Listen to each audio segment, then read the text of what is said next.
ان علامتوں کے ذریعے سے ہم اچھی طرح سے یہ جان سکتے ہیں، پہچان سکتے ہیں کہ ذہنی دباؤ نے ہمارے اوپر بہت ہی زیادہ اثر ڈال دیا ہے اور ہمارے ذہن و دماغ کو مفلوج کر دیا ہے، اور اس کے اثرات ہمارے جسم میں، ہمارے پیٹ میں، ہمارے اعصاب پر اس کا اثر جو ہے پڑ چکا ہے، اور ذہنی دباؤ اپنی لمٹ کو کراس کر چکا ہے، اپنی حد کو پار کر چکا ہے۔ جو علامتیں بتائی جاتی ہیں، سائیکولوجسٹ اور سائیکٹرسٹ جو بتاتے ہیں علامتیں، ان علامتوں میں سے یہ ہے کہ انسان سر میں درد محسوس کرتا ہے، بے چینی محسوس کرتا ہے، اسٹریس محسوس کرتا ہے، ایک پریشر محسوس کرتا ہے، دباؤ اور تناؤ اور کھچاؤ محسوس کرتا ہے، انسان کا کسی کام میں من نہیں لگ رہا ہوتا ہے، اور ایک طریقے سے اس کے اوپر فکر سوار ہو جاتی ہے، کمزوری محسوس ہوتی ہے، لرزہ پن محسوس ہوتا ہے، لڑکھڑاہٹ جو ہے انسان کو محسوس ہوتی ہے، ہاضمہ خراب ہو جاتا ہے، حافظہ کمزور ہو جاتا ہے، میموری کمزور ہو جاتی ہے، اور اس کے علاوہ بہت سارے اس کے جو ہے میڈیکل اثرات ہیں جو سامنے آتے ہیں۔ کچھ علامتیں تو ذہنی اعتبار سے ہوتی ہیں اور کچھ علامتیں فزیکل اعتبار سے ہوتی ہیں، یعنی کچھ علامتوں کا اثر جو ہے ذہن پر پڑتا ہے اور کچھ علامتوں کا اثر جو ہے انسان کے اعصاب پر پڑتا ہے۔ ناظرین گرامی، اگر ہم غور کریں، توجہ کریں، تو ہمیں اس بات کا اندازہ ہوتا ہے کہ جو ذہنی تناؤ ہے یا مینٹل اسٹریس ہے، آج کی دوڑتی بھاگتی ہوئی زندگی میں بہت زیادہ ہے۔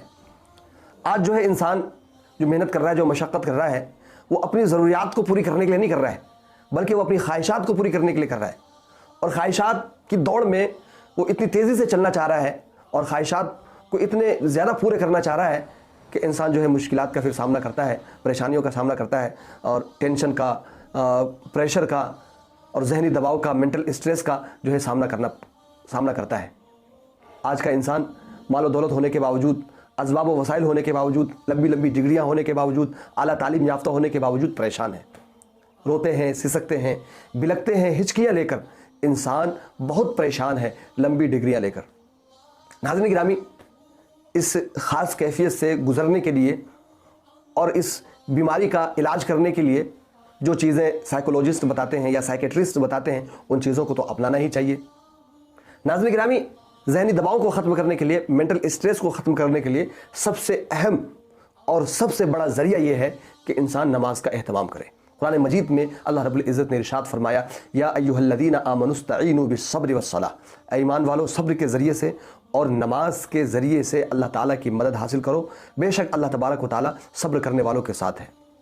نماز میں سکون ہے، نماز میں راحت ہے۔ جب انسان اللہ تبارک و تعالیٰ کے دربار میں حاضر ہوتا ہے، اپنا دکھڑا سناتا ہے، اپنی پریشانیاں بتاتا ہے، اپنی مشکلات اللہ تبارک و تعالیٰ کے سامنے رکھتا ہے، تو اللہ تبارک و تعالیٰ اس کی مشکلات کو، اس کی پریشانیوں کو، اس کی ذہنی تناؤ کو، اس کی مینٹل اسٹریس کو اللہ رب العزت ختم کر دیتا ہے۔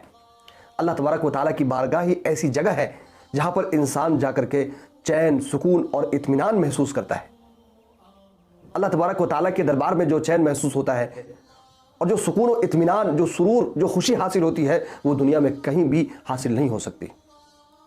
نہ کہیں جہاں میں اما ملی، جو اما ملی تو کہاں ملی، میرے جرم خانہ خراب کو تیرے عفو بندہ نواز میں۔ تو اللہ تبارک و تعالیٰ کے دربار میں جا کر کے انسان ذہنی سکون حاصل کر سکتا ہے۔ اور دوسری چیز یہ ہے کہ انسان اللہ رب العزت کے کلام کی تلاوت کرے، قرآن پاک کی تلاوت کرے۔ قرآن پاک کی تلاوت بہت ہی اہم اور بہت ہی ضروری چیز ہے۔ اللہ تبارک و تعالیٰ نے قرآن مجید کے اندر ارشاد فرمایا، وَنُنَزِّلُ مِنَ الْقُرْآنِ مَا هُوَ شِفَاءٌ وَرَحْمَةٌ لِّلْمُؤْمِنِينَ، کہ ہم نے قرآن کو نازل کیا جو کہ شفا ہے، ہر طرح سے شفا ہے، ذہنی شفا ہے، قلبی شفا ہے، جسمانی شفا ہے۔ وَنُنَزِّلُ مِنَ الْقُرْآنِ مَا هُوَ شِفَاءٌ وَرَحْمَةٌ لِّلْمُؤْمِنِينَ، اور مومنوں کے لیے یہ باعث رحمت ہے۔ قرآن پڑھنے سے انسان کو سکون حاصل ہوتا ہے، اطمینان حاصل ہوتا ہے۔ قرآن پاک کے ذریعے سے اللہ تبارک و تعالیٰ ہم سے مخاطب ہے، ہم سے بات کر رہا ہے۔ تو سب سے پہلی چیز نماز کا اہتمام کرنا چاہیے۔ دوسری چیز قرآن پاک کی تلاوت کا جو ہے اہتمام کرنا چاہیے۔ قرآن پاک کی تلاوت سے انسان کی زندگی میں انقلاب برپا ہوتا ہے۔ قرآن پاک کے اندر اللہ رب العزت نے شفا رکھی ہے، وَشِفَاءٌ لِّمَا فِي الصُّدُورِ، تمام دل کی جو بیماریاں ہیں ان تمام بیماریوں کی شفا اللہ رب العزت نے قرآن کے اندر رکھی ہے۔ اس لیے قرآن کی تلاوت کا بہت ہی زیادہ اہتمام کرنا چاہیے۔ تیسری چیز اس سلسلے میں جو ہم کر سکتے ہیں، جو ہمیں کرنا چاہیے، وہ یہ ہے کہ ہم کثرت سے صدقہ کریں۔ ان الصدقۃ تدفع البلاء، اللہ کے رسول صلی اللہ علیہ وسلم نے ارشاد فرمایا کہ صدقے سے پریشانیاں دور ہوتی ہیں۔ کسی انسان کو دینے میں جو خوشی محسوس ہو سکتی ہے وہ لینے میں نہیں، کسی کو کھلانے میں جو خوشی محسوس ہوتی ہے وہ خود کھانے میں وہ خوشی محسوس نہیں ہوتی ہے جو کھلانے میں خوشی محسوس ہوتی ہے۔ اس لیے صدقہ کا اہتمام کرنا چاہیے۔ صدقہ سے بلائیں ٹلتی ہے، مصیبتیں ٹلتی ہے، پریشانیاں ٹلتی ہے، انسان کو ایک خاص قسم کا سکون اور اطمینان حاصل ہوتا ہے۔ اسی کے ساتھ ساتھ انسان کو یہ کوشش کرنا چاہیے کہ اللہ تبارک و تعالیٰ نے جو نعمتیں اسے عطا فرما رکھی ہے ان نعمتوں کا شکر بجا لائے۔ شکر بجا لانے سے اللہ تبارک و تعالیٰ نعمت میں اضافہ کرتا ہے اور پریشانیوں کو اللہ رب العزت دور کرتا ہے کہ اللہ تبارک و تعالیٰ کی بے شمار نعمتیں ہمارے اوپر ہیں۔ اگر ہم اللہ تبارک و تعالیٰ کی نعمتوں کو شمار کرنا چاہیں، گننا چاہیں، تو ہم اللہ تعالیٰ کی نعمتوں کو گن نہیں سکتے، ان کو شمار نہیں کر سکتے۔ وَإِن تَعُدُّوا نِعْمَةَ اللَّهِ لَا تُحْصُوهَا۔ مینٹل اسٹریس ایک ذہنی کیفیت ہے اور اس کا علاج شکر ہے کہ ہم اللہ تبارک و تعالیٰ کا شکر ادا کریں۔ ذہنی طور پر جب کوئی پریشانی آتی ہے، کوئی مسئلہ کا سامنا ہوتا ہے تو ہم یہ سمجھتے ہیں ہمارے ساتھ تو یہ پریشانی، ہمارے ساتھ تو یہ مسئلہ ہے، یہ دقت ہے، اور ہم اس وقت یہ دیکھنا بھول جاتے ہیں کہ اللہ تبارک و تعالیٰ نے ہمیں کتنی ساری نعمتوں سے نوازا ہے اور کتنی ساری نعمتیں اللہ رب العزت نے ہمیں عطا فرمائی ہے۔ ان چیزوں کی طرف سے ہماری توجہ ہٹ جاتی ہے اور ہم اپنی ساری توجہ اپنی پریشانیوں پر مذکور کر دیتے ہیں اور ہماری نظر صرف پریشانیاں دیکھ رہی ہوتی ہیں، جبکہ اللہ تبارک و تعالیٰ نے ہمیں بہت ساری نعمتیں عطا فرما رکھی ہوتی ہیں، بہت ساری آسانیاں اللہ رب العزت نے ہمیں عطا فرما رکھی ہوتی ہیں۔ ان آسانیوں کی طرف ہماری نظر نہیں ہوتی ہے۔ جب ہم ان آسانیوں کی طرف نظر کریں گے تو ہمیں ذہنی اور قلبی سکون اور اطمینان نصیب ہوگا۔ اس کے ساتھ ساتھ کچھ ایسی چیزوں کا ہمیں خیال رکھنا ہے کہ جو ہمارے صحت کے لیے بہت ہی مفید ہے، ہمارے ذہنی صحت کے لیے بھی بہت مفید ہے، مینٹل ہیلتھ کے لیے بھی بہت مفید ہے، اور اسی طریقے سے فزیکل ہیلتھ کے لیے بھی بہت مفید ہے۔ ان میں سب سے پہلی چیز یہ ہے کہ انسان صحت مند غذا کھائے، ہیلدی فوڈ کھائے، بہترین کھانا کھائے۔ بہترین کھانا کھانے سے جب ہماری صحت رہتی ہے، صحت اچھی رہتی ہے، تو پھر جتنی بھی ذہنی پریشانیاں ہیں، ذہنی بیماریاں ہیں اور ذہنی فکریں ہیں، ان سے لڑنے کی شمتا ہمارے اندر پیدا ہوتی ہے۔ اس لیے بہترین کھانا کھانا چاہیے، صحت مند غذا لینا چاہیے، اور وقت پر جتنی ضرورت ہے اتنا ضرور لینا چاہیے۔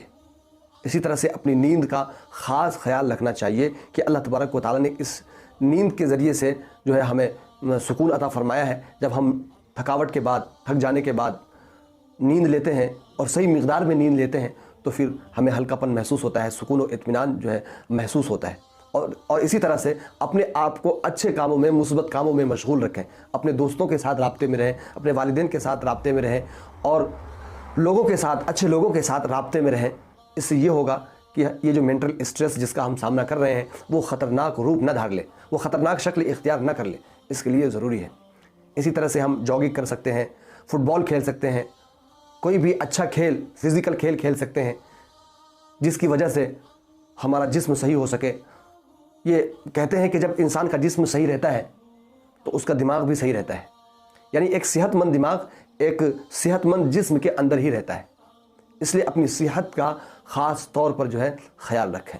اللہ تبارک و تعالیٰ ملک کی توفیق عطا فرمائے۔